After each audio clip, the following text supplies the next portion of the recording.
Que Jésus soit un maître ascensionné, comme tu le dis, cher jeune frère, c'est pas ça qui m'intéresse. C'est pas ça qui m'intéresse.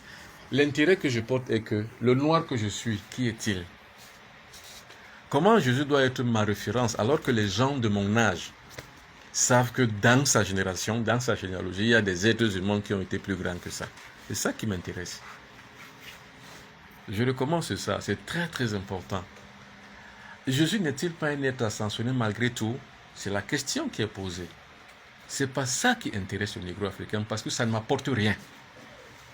Parce que depuis 200 ans, comme on m'a dit qu'il est mon sauveur, il ne m'a rien apporté, ni à la civilisation noire, ni à personne. Même si les gens y croient, ils sont libres. Mais l'analyse que je fais de la situation est que la religion est attirée par ceux qui ont l'incomplétude de la vie matérielle et qui croient trouver donc derrière la religion leur délivrance, leur libération. Et ils croient y trouver également aussi leur espérance. Mais ce qu'ils ne savent pas, c'est que la religion, c'est un monde de cœur sans cœur. C'est un monde d'esprit sans esprit. Regardez comment eux-mêmes, entre eux, les chrétiens, s'entretuent. C'est un monde de cœur sans cœur. Donc, ces chrétiens eux-mêmes, leur sauveur ne peut pas les sauver. Puisqu'il est incapable, le même sauveur est incapable de s'aimer la paix entre eux. Les prêtres ne s'aiment pas. Les pasteurs ne s'aiment pas. Les églises ne s'aiment pas entre elles. Ils s'entretuent, ils se font la guerre. Et les plus petits qui souffrent, on les appelle les fidèles. C'est-à-dire que les gens qui sont tous les dimanches à l'église, qui donnent la quête, qui donnent l'argent à un monsieur qui ne travaille pas, qui lui se réveille le matin peinard avec sa femme et ses enfants, culbute toutes les femmes de l'église, mais lui, il est là le matin et on lui donne de l'argent. Il est peinard, il ne fait rien du tout. Le prêtre, le pasteur ne fait rien. Mais il est là tout le matin, il est là et à diriger, à exploiter les femmes des autres. La plupart du temps, même entre eux, disent aux femmes des autres, quittez vos maris. Ils ont divisé les familles. Ils se divisent eux-mêmes et divisent d'autres familles.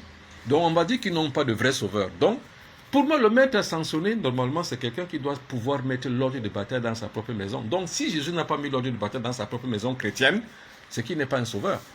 Comment donc il ne peut pas sauver les chrétiens qui croient en lui et il vient me sauver moi? Comment je dois croire qu'il est un maître ascensionné? Du moins, là n'est pas le débat, parce que ce n'est pas ça qui m'intéresse. Ce qui m'intéresse est que qui, dans le monde négro-africain, est un maître ascensionné? Je vous parle d'Imhotep. Voilà un véritable maître ascensionné dont les œuvres sont vues. Les pyramides en Égypte.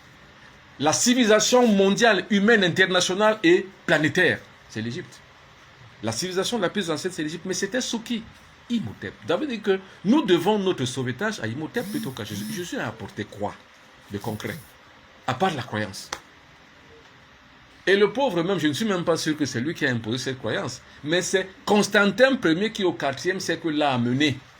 Il a donc remplacé Imhotep dont je vous parle, dont les œuvres sont concrètes sur le plan architectural, sur le plan scientifique, sur le plan des progrès scientifiques et sur tous les plans. Et on le remplace donc à celui-là, qui est un vrai guide, un vrai sauveur. On le remplace par un sauveur morbide, virtuel, et qui est incapable de mettre l'ordre dans sa propre maison. Sinon les chrétiens s'aimeraient. Sinon les pasteurs ne s'entretueraient pas. Sinon les pasteurs n'exploiteraient et n'escroqueraient pas leurs fidèles. Mais ils escroquent et exploitent leurs fidèles sur la base de la croyance.